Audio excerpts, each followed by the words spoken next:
So, EMS burn, right? This is a burn that is not using the computer for controlling engine cutoff or attitude or anything like that. So the burn is going to be monitored on the EMS.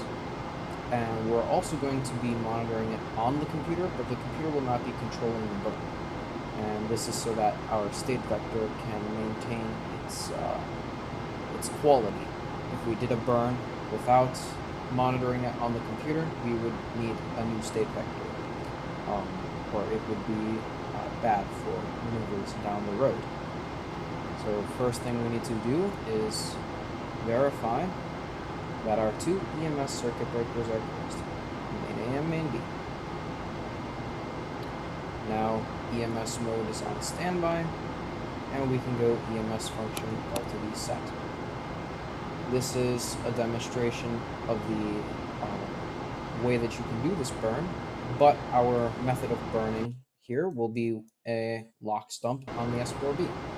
So we'll input the desired delta V that we want to burn. In this case, we know that the engine is going to burn around 25 feet per second. Around. Normally, you would zero this out, but it doesn't have to be too precise in this one. It just needs to be somewhere near the range. And we go EMS delta V. And we are going to call program 47, which is our thrust monitor program. Go 47, enter, 47, enter. And now we wait for the pip accounts to come up. While we're waiting, we can begin monitoring by setting EMS function, or EMS mode to normal. And here we have our pip accounts on verb 16, noun 83, program 47. And then from here, if this was an RCS burn, you would go translation, and you can begin your burn. The S4B rotation will be performing the lock stump burn for us though, so we will not be having to control attitude or anything of that nature. So let's take a look at what it looks like when the burn is happening. We'll cruise along at a pretty slow speed until the lock stump Apollo starts. 7, everything looks good on the S4B, and you'll go for the dump. Okay. And also for the data, they plan to dump the DSC over Mila, and we'll have a real fast evaluation on the voyage. Okay, so with that, we'll go for the dump. Let's time skip about another minute, 30 seconds.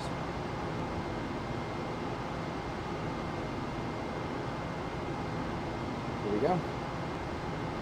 And here we go. We're doing the dump. We can see EMS is counting down. And when it would reach 0, you would stop your burn. And here we can see we're monitoring on this as well. We can see what we've burned is pretty much equal to what's displayed on this monitor in X, Y, and Z. So this goes 0.1 and then 1, tens, hundreds, thousands. Apollo 7 rows. Houston, X, we're Y, reading and your Z. DSC. Looks like you're getting some delta V. Yep.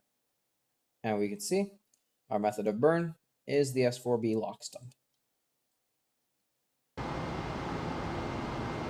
After around 10 or so minutes, the lock stump will be complete. We can see that as the pressure of the locks is coming down, the rate at which the EMS is ticking is also slowing down. So we'll continue to monitor this in a little bit faster of a fashion here.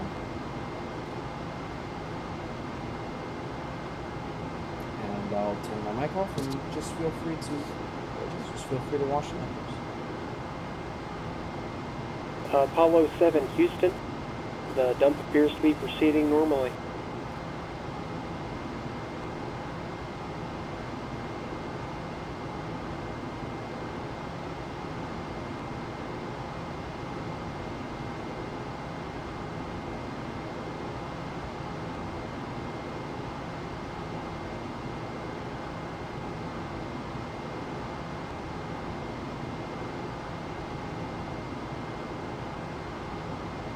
Apollo 7 Houston, cold helium dump is initiated.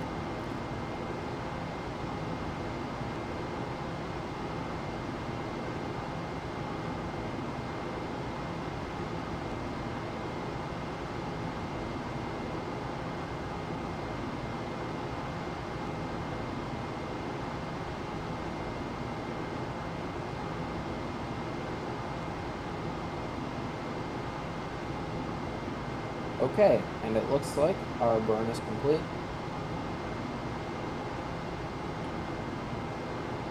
Now we'll take EMS mode to standby, and this will freeze the last number up and stop monitoring. When we take the function to off, then that number will be cleared. To commit this to the state vector, all we need to do is press proceed. So we'll wait for them.